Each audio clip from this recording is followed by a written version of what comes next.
students. Now today we are going to start with the new chapter, and the name of the chapter is Capital and Revenue Expenditure. Now, in order to understand this chapter very well, you have to understand my explanation, and for that I am going to draw one important chart on the board, and that particular chart will give you insight of entire chapter. So once again, we are going to start with the new chapter, and I am repeating the name of the chapter. Name of the chapter is Capital and Revenue Expenditure. Okay. Now look at the chapter. Now in this chapter, everyone knows that in business every day what happen? In business every day transaction take place. हमेशा business में हर दिन क्या होते हैं? Transactions. Transaction expenditure भी हो सकता है, ट्रांजैक्शन इनकम भी हो सकता है. तो बोर्ड पे देखिए, सबसे पहले ट्रांजैक्शन, ये जो ट्रांजैक्शन होता है बिजनेस में बहुत सारे ट्रांजैक्शंस होते हैं. बिजनेस में पैसा या तो आएगा या तो बिजनेस से पैसा जाएगा. पैसा गया तो उसे हम क्या बोलते हैं? एक्सपेंडिचर. पैसा आया तो उसे हम क्या कहते हैं? इनकम. सो हमेशा याद रखिए, transaction has two aspects. Transactions के दो एस्पेक्ट्स होते हैं. So transaction has a two different aspects. One is called as expenditure, other is called as income. We can also call it as receipt. इसे हम receipt भी बोलते हैं. So transaction has a two aspect. One is called as an expenditure, other is called as an income, and income can also be called as a receipt. उसे हम receipt के तौर पे भी बोल सकते हैं. Now, as far as expenditure is concerned, expenditure is divided into three parts. Expenditure जो होता है ना, वो तीन पार्ट्स में डिवाइड होते हैं. वन बाय वन मैं एक्सप्लेन करता हूं, और आपको चैप्टर को अच्छे से कंट्रोल में लेने के लिए यही चीजों को अच्छे से समझना है. So expenditure is divided into three parts. Number one capital expenditure, number two revenue expenditure, and number three deferred revenue expenditure. I repeat once again, then I will write on the board. You just repeat with me. Number one, capital expenditure. Number two, revenue expenditure. And number three, deferred revenue expenditure. So I'm writing on the board now. So you just see the board. So first is capital expenditure. Next is revenue expenditure. And finally, deferred revenue expenditure. Deferred revenue expenditure. So जैसा आपने board पे देखा होगा, expenditure के तीन parts है. Expenditure तीन type के होते हैं: capital expenditure, revenue expenditure and deferred revenue expenditure. Now what will be given in the question, ये इंपॉर्टेंट है. ये अगर आपको समझ में आ गया तो आपको समझ जाएगा कि इस चैप्टर में हमें स्टडी कैसे करना है. See you will be given certain transactions. आपको पहले कुछ ट्रांजैक्शंस देंगे. ट्रांजैक्शन या तो एक्सपेंडिचर के होंगे या तो इनकम के होंगे. सो आपको आइडेंटिफाई करना है कि वो जो सेंटेंस है, वो जो ट्रांजैक्शन है, वो एक्सपेंडिचर का है या इनकम का है. अगर वो एक्सपेंडिचर का है तो कौन सा वाला एक्सपेंडिचर है, whether it is capital expenditure or revenue expenditure or deferred revenue expenditure, which type of expenditure it has, कौन सा वो एक्सपेंडिचर है वो हमें आइडेंटिफाई करना है. आइडेंटिफाई करने का 1 मार्क मिलेगा और रीजन लिखने का भी 1 मार्क मिलेगा. Like that one transaction will carry 2 marks. Like that you will be given 8 to 10 transactions in exams, and questions will carry around what actually 16 to 20 marks. वो 16 या 20 मार्क्स का बड़ा क्वेश्चन बन के आएगा. तो इसीलिए आपको पहले बताना होगा कि कौन सा एक्सपेंडिचर कैपिटल एक्सपेंडिचर है, कौन सा एक्सपेंडिचर रेवेन्यू है, कौन सा एक्सपेंडिचर डेफर्ड रेवेन्यू एक्सपेंडिचर है, वो हमें आइडेंटिफाई करना है स्टूडेंट्स. तो मैं वन बाय वन स्टार्ट करता हूँ. पहले हम ये दोनों को साथ में स्टडी करेंगे और इसको थोड़ा अलग से स्टडी करेंगे. पहले मुझे सुनिए और उसके बाद मैं कुछ शॉर्टकट्स कीवर्ड्स यहाँ पर मैं बोर्ड पे लिखूंगा. सबसे पहले कोई भी एसेट, हाँ सारे स्टूडेंट्स बिजनेस के नजरिए से सोचिए, राइट। आपको बचपन से मैं बताते आ रहा हूं कि whenever we are learning, understanding accounts, everything we have to think from business point of view। सारी बातें हमें बिजनेस के नजरिए से सोचनी है। तो अभी भी आप बिजनेस के नजरिए से सोचिए। आप एक बिजनेस हो, आपने आपके बिजनेस में कोई एसेट परचेस की, अगर आपने कोई प्रॉपर्टी परचेस किया और उस प्रॉपर्टी को परचेस करने का जो खर्चा होगा ना, वो खर्चा हम क्या बोलेंगे, कैपिटल एक्सपेंडिचर। ऑब्वियसली बच्चों, अगर आपने कोई एसेट खरीदा तो एसेट आपके बिजनेस में आएगा और आपके बिजनेस से क्या जाएगा, पैसा जाएगा। तो अगर पैसा गया तो उसे हम क्या बोलते हैं, एक्सपेंडिचर। सो अगर any expenditure incurred for purchase of the asset but having life more than 1 year, 1 साल से ज्यादा अगर उसकी लाइफ है उस एसेट्स को खरीदने की, तो उस एक्सपेंडिचर को क्या कहते हैं, कैपिटल एक्सपेंडिचर। ओके। लेकिन अगर आपने कोई एक्सपेंडिचर ऐसा किया जिससे आप एसेट तो परचेस कर ही रहे हो, लेकिन उस एसेट को परचेस करने पर उस एसेट की लाइफ अगर 1 साल से कम है, तो उस एक्सपेंडिचर को क्या कहेंगे, revenue expenditure. Then it is called as a revenue expenditure. Okay. So once again I am writing on the board, but before I write on the board, let me revise once again. मैंने क्या कहा, एकदम simple wordings में मैं बोलने जा रहा हूँ। अगर आपने कोई एसेट खरीदा, उस एसेट का लाइफ अगर 1 साल से ज्यादा है तो उसे हम क्या कहेंगे, कैपिटल एक्सपेंडिचर। और अगर आपने कोई ऐसा एसेट खरीदा जिसका लाइफ अगर 1 साल से कम है, तो उस एसेट्स को खरीदने के खर्चे को क्या कहेंगे, रेवेन्यू एक्सपेंडिचर। सो यहाँ पर मैं शॉर्ट में लिख के रखता हूँ बच्चों, यहाँ पर मैंने लिख के रखा बच्चों, assets having life more than 1 year, और यहां पर आएगा assets having life less than 1 year. Okay. मैं एक एग्जांपल देता हूं।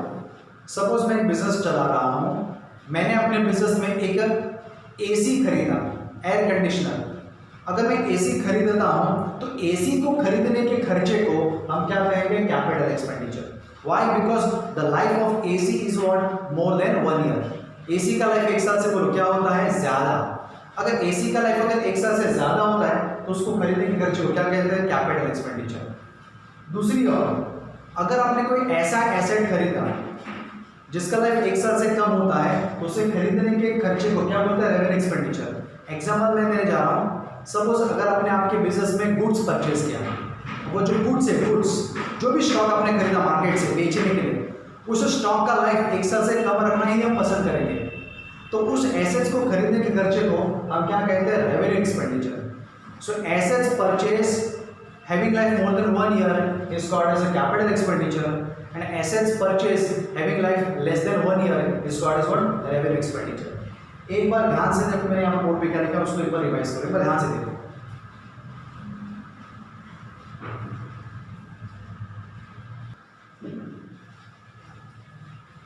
ओके, आपने रिवाइज कर लिया, ठीक है। Let's move further. इसी चीज को आगे बढ़ाते हुए, सपोज अगर आपने एसी परचेस किया 30,000 का, 30,000 रुपीज का, तो उस एसी को खरीदने के खर्चे को हम क्या कहते हैं, capital expenditure.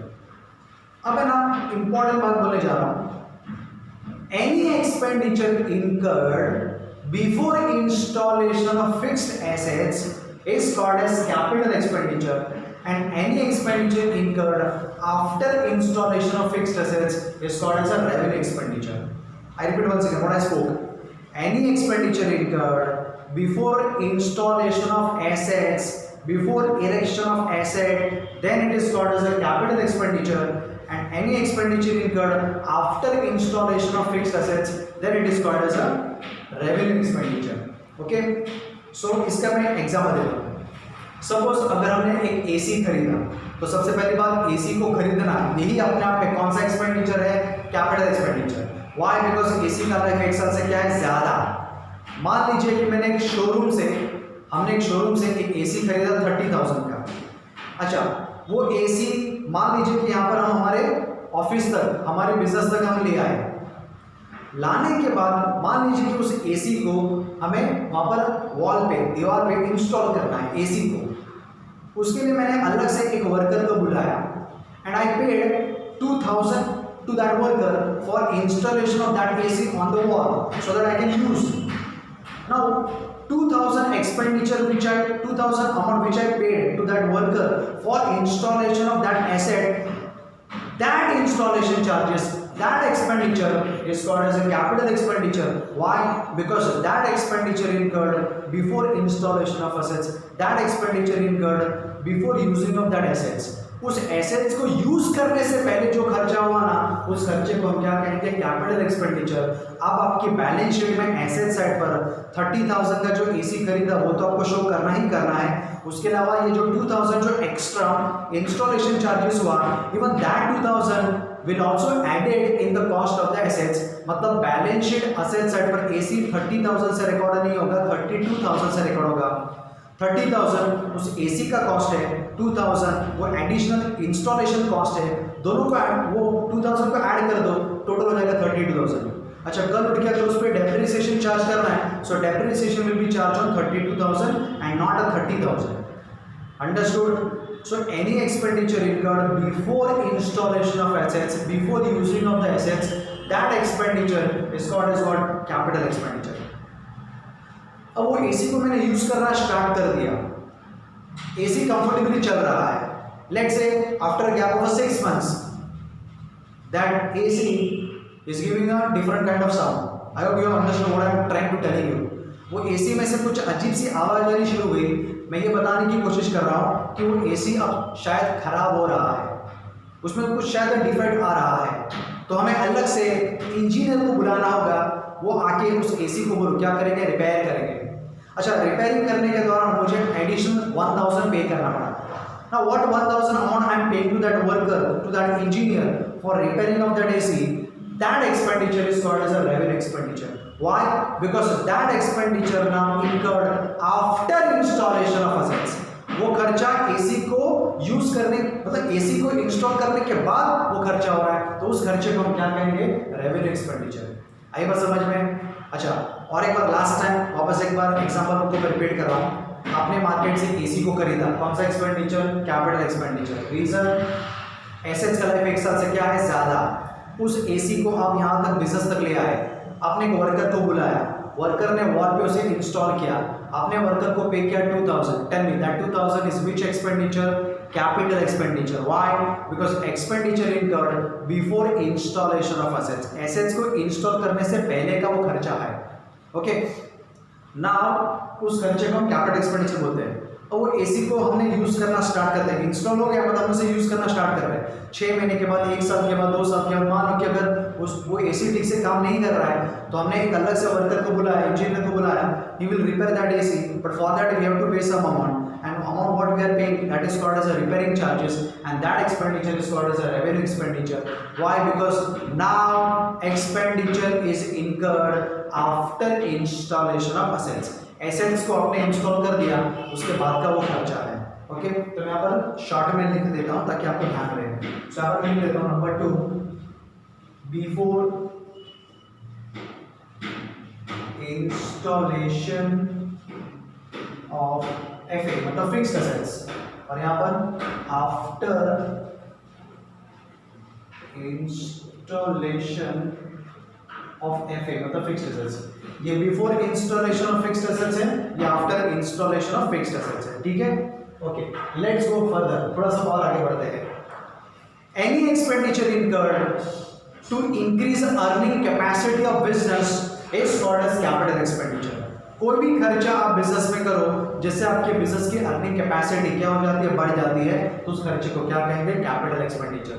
Example, suppose if I am running one cinema hall in which there is a capacity of 500 audience can sit at a time। 500 audience वहाँ पर बैठ सकते हैं, 500 व्यूअर्स वहाँ पर सिनेमा हॉल में मूवी को वॉच कर सकते हैं, देख सकते हैं। नाउ व्हाट आई डिसाइडेड कि हमारे पास वो जो सिनेमा हॉल था ना, तो हमारे पास अलग से थोड़ा सा स्पेस था एक्स्ट्रा, तो हमने क्या किया? वो एक्स्ट्रा स्पेस को भी हमने अंदर ले लिया और वहाँ पर हमने 100 सीट्स और डलवा दिए। अब आप बताइए, पहले 3 आवर्स की मूवी में कितने लोग ऑडियंस बैठते थे 500, अब मैंने कुछ एक्स्ट्रा खर्चा किया जिससे मैं 100 सीट्स मैंने एक्स्ट्रा डलवाए। अब एक ही वो शो में 3 आवर्स के वही शो में instead of 500 people now 600 people can watch a movie at a time. तो बताइए मेरा बिजनेस का अर्निंग कैपेसिटी इंक्रीज हुआ कि नहीं हुआ? तो वो जो 100 सीटिंग अरेंजमेंट करने के लिए जो भी खर्चा किया ना, उस खर्चे को क्या बोलेंगे? Capital expenditure. Let me give one more example. Suppose अगर हमारा टूर्स एंड ट्रैवल्स का बिजनेस है, मान लो कि हमारे पास 10 बसेस हैं, व्हीकल है, बस है हमारे पास। सारे बस के अंदर एग्जांपल पेट्रोल का इंजन था। अब आप जान रहे हो कि पेट्रोल के रेट्स इंक्रीज हो रहे हैं, तो हमने क्या डिसाइड किया? हमारा टूर्स एंड ट्रैवल्स का बिजनेस है, हमारे पास 10 बसेस है, तो मान लीजिए कि वहां पर जो टूर्स एंड ट्रैवल्स के जो 10 बसेस हमारे चल रहे हैं, सारे बसेस के पेट्रोल के इंजन को हमने रिप्लेस करके वहां पर हमने डीजल का इंजन लगवा दिया। अब डीजल पेट्रोल से सस्ता है, तो ये जो, लेकिन मैंने जो इंजन चेंज करवाया, मैंने जो सिस्टम चेंज करवाया, तभी खर्चा तो होगा ही हमारा, क्योंकि पेट्रोल का इंजन वहां से हटेगा, राइट, और उसके बदले वहां पर अगर डीजल का इंजन हम डलवाएंगे, सिस्टम को चेंज करेंगे, तो हमारा खर्चा तो होगा। लेकिन हमारा जो खर्चा आगे होने के बाद हमारे बिजनेस का अर्निंग कैपेसिटी क्या हो जाएगा? बढ़ जाएगा। कैसे अर्निंग कैपेसिटी बढ़ जाएगा? क्योंकि पहले हमें पेट्रोल खरीदना पड़ता था बसेस को चलाने के लिए, अब हमें डीजल खरीदना होगा, डीजल पेट्रोल से सस्ते में मिलता है, तो हमारा एक्सपेंडिचर कम हो जाएगा, जिससे हमारे बिजनेस की अर्निंग कैपेसिटी क्या हो जाएगी? बढ़ जाएगी। 100 बात की एक बात, अगर आपने बिजनेस में कोई ऐसा खर्चा किया जिससे बिजनेस की अर्निंग कैपेसिटी बढ़ जाती है, तो उस खर्चे को हम क्या बोलते हैं? Capital expenditure. तो यहाँ पर मैं क्या रखता हूँ बच्चों? Increase earning capacity. हाँ, कोई भी खर्चा करने पर बिजनेस की अर्निंग कैपेसिटी अगर बढ़ जाती है तो उसे क्या कहते हैं? Capital expenditure. Okay, now let's say revenue expenditure. अब है ना, यहाँ पर इसका उल्टा नहीं होने वाला है, राइट। कोई भी बिजनेसमैन अर्निंग कैपेसिटी को घटाने के लिए कोई खर्चा करने वाला नहीं है। यहाँ पर कुछ अलग रीजन है, जरा सुनिए। आपने आपके बिजनेस में कोई एसेट बेचा और उस एसेट को बेचने पर अगर आपको लॉस होता है ना, तो बस उस लॉस के कंपोनेंट को हम क्या कहेंगे? Revenue expenditure. मैं एक छोटा सा एग्जांपल देना चाहता हूँ। हमारे पास एक फर्नीचर था, फर्नीचर की वैल्यू थी 10,000, we sold this furniture at 7,000। 10,000 का फर्नीचर 7,000 में सोल्ड करता हूँ, तो 3,000 को क्या होता है? लॉस। 3,000 का जो बच्चों ये लॉस हुआ ना, इस लॉस को हम क्या कहेंगे? Revenue expenditure. सो मैं यहाँ पर लिख देता हूँ loss on sale of assets. Loss on sale of क्या? एसेट्स। कोई भी एसेट बेचने पर अगर मुझे लॉस होता है ना, तो उस लॉस को हम क्या बोलेंगे? Revenue expenditure. आई होप ये कोडिंग से, ये शॉर्टकट से सारी बातें आपको ध्यान में रहेगी। ओके, एक चीज इंपॉर्टेंट है लास्ट, और एक मतलब डिस्ट्रीब्यूशन, मतलब नंबर 4 पे, ये जो कैपिटल एक्सपेंडिचर है ना, ये इरेगुलर इन नेचर है, it is not a regular. लेकिन ये जो रेवेन्यू एक्सपेंडिचर है ना, वो रेगुलर है। तो रेगुलर का आर और रेवेन्यू का आर वैसा भी याद रख सकते हो। सो इस एक्सपेंडिचर का नेचर क्या है? इरेगुलर, बट इस एक्सपेंडिचर का नेचर क्या है? रेगुलर। तो ये खर्चे हमेशा इरेगुलर बेसिस पे होते हैं और ये खर्चा हमेशा रेगुलर बेसिस पे होते हैं, रेगुलर बेसिस, और ये इरेगुलर बेसिस। ठीक है। अच्छा, ये जो कैपिटल एक्सपेंडिचर है ना, ये एडिशनल इंफॉर्मेशन है। ये जो कैपिटल एक्सपेंडिचर है ना, ये लिखे जाते हैं balance sheet asset side. Capital expenditure always written on balance sheet asset side, whereas a revenue expenditure is written trading and profit and loss account debit side. ये जो रेवेन्यू एक्सपेंडिचर है, ये trading and profit and loss account कहाँ लिखते हैं? Debit side. जबकि ये खर्चे कहाँ लिखते हैं? बैलेंस शीट में एसेट साइड। आई होप जितना भी मैंने डिस्कस किया आपको अच्छे से समझ में आया होगा। ओके, अब हम आगे बढ़ते हैं डेफर्ड रेवेन्यू एक्सपेंडिचर की तरफ। इसमें खाली एक ही पॉइंट याद रखना है, ध्यान से सेंटेंस को सुनिएगा। Expenditure incurred in current year but benefit will also receive in future. खर्चा होता है करंट ईयर में और उसका फायदा करंट ईयर के साथ साथ फ्यूचर में भी होता है, उसे क्या कहते हैं? Deferred revenue expenditure. And the best example is what? Advertisement. Best example advertisement है। एडवर्टाइजमेंट एक ऐसा खर्चा है जो आप करते हो इस साल में, और ये खर्चे की वजह से बिजनेस को फायदा इस साल के साथ साथ फ्यूचर में भी होता है, तो उस टाइप के एक्सपेंडिचर को हम क्या कहेंगे, डेफर्ड रेवेन्यू एक्सपेंडिचर। सो यहाँ पर मैं लिख देता हूँ एक ही खाली रीजन इसका, expenditure incurred in current year but benefits will also, this is important, will also receive in future। Example, ऐसा मत सोचना कि खर्चा अपने क्या इस साल और फायदा फ्यूचर में ही होगा, मैंने ऐसा नहीं कहा।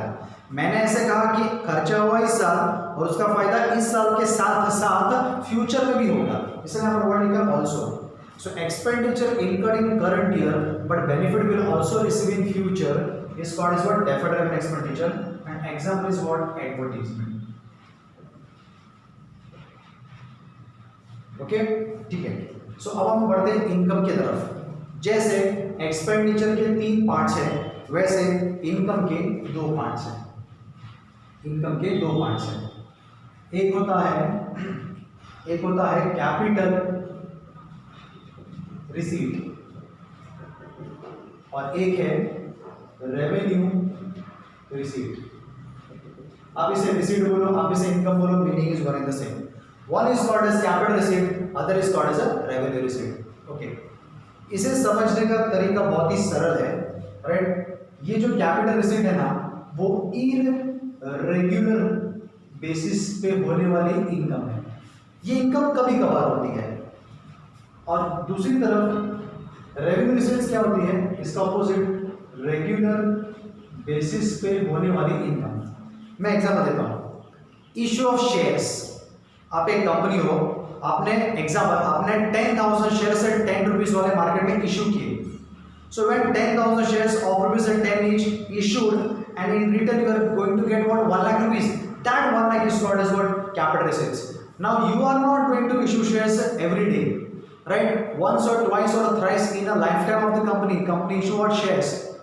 Even taking of a bank loan, आप बैंक से जो लोन लेते हो वो भी क्या माना जाएगा, कैपिटल रिसीट्स माना जाएगा। Why so? Because you are not going to take a bank loan every day, you are not going to take a loan every here and there, ठीक है ना। तो कभी कभार जब पैसा बिजनेस में आएगा ना, तो उसे हम क्या बोलेंगे, कैपिटल रिसीट्स। और बार बार बिजनेस में जब पैसा आएगा ना, तो उसे क्या कहते हैं, रेवेन्यू रिसीट। Example, sales. आपके बिजनेस ने जो सेल्स किया, तो सेल्स की वजह से बोलो इनकम होगा कि नहीं होगा, होगा, वो इनकम क्या है, रेवेन्यू रिसीट्स है। अच्छा, interest received, commission received, dividend received, है ना, ये सारे जो इनकम आएंगे उसे हम क्या बोलेंगे, रेवेन्यू रिसीट्स, ठीक है ना। मैं इसको यहाँ पर लिखता हूँ, ये मैंने आपको एग्जाम्पल से दिए, ये इरेगुलर बेसिस पे होता है और वो रेगुलर बेसिस पे होता है। अब एक छोटा सा खाली और एक पॉइंट है, पॉइंट नंबर 2, ठीक है, तब तक आप इसे रिवाइज कीजिए। कमाओ,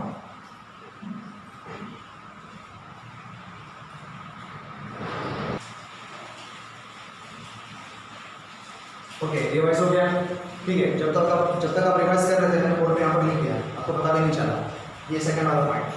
अब देखो सेकंड वाला पॉइंट क्या है, book value of asset sold, और यहाँ पर क्या लिखा है, profit on sale of assets. मैं आपको समझाने जा रहा हूँ, ध्यान से सुनना। आपके पास एक फर्नीचर था जिसका वैल्यू था 10,000, आपने 10,000 वाला फर्नीचर 12,000 में बेचा। So when you are selling 10,000 का फर्नीचर है 12,000, it means 2,000 प्रॉफिट। कमाल, ये जो प्रॉफिट हुआ ना, profit on sale of asset, इसे हम क्या बोलेंगे, रेवेन्यू रिसीट। अच्छा, इसी फर्नीचर को बेचने पर अगर लॉस होगा ना, तो लॉस होगा तो उसे हम क्या बोलेंगे, रेवेन्यू एक्सपेंडिचर। तो ये profit on sale of assets, revenue receipts, loss on sale of assets, revenue expenditure. अच्छा, इसी ट्रांजैक्शंस को और एक बार मैं रिपीट कर रहा हूँ। 10,000 का furniture we are selling at 12,000, 12,000 में बेच रहे हैं। तो 10,000 का फर्नीचर, माइंड में सोचना जो मैं बोल रहा हूँ, 10,000 वाला फर्नीचर आपने 12,000 में बेचा, इसका मतलब आपको कितना कैश मिलेगा, 12,000। अच्छा, जो 12,000 मिला पैसा, उसमें 2,000 क्या आपका प्रॉफिट है, वो जो प्रॉफिट है ना, वो रेवेन्यू रिसीट्स है। और जो 10,000 मिला, book value of asset sold, book value को क्या ट्रीट करने का, कैपिटल रिसीट्स। और एक एग्जांपल देता हूँ, 20,000 का मशीन अगर आपने 25,000 पे बेचा, 20,000 का मशीन अगर आपने 25,000 में बेचा तो 5,000 जो ऊपर का है वो प्रॉफिट है, उसे हम रेवेन्यू रिसीट से ट्रीट करेंगे। लेकिन जो 20,000 वाला, जो 20,000 था, जितने का वैल्यू था ना एसेट्स का, उसको हम क्या बोलते हैं, book value of assets sold. बीवी मतलब क्या, book value of assets sold. इसे हम क्या ट्रीट करेंगे, कैपिटल रिसीट्स। ओके, अब ये जो कैपिटल रिसीट्स है ना, एग्जाम्पल ये कैपिटल रिसीट्स कहाँ लिखते हैं, तो बैलेंस शीट में लायबिलिटी साइड,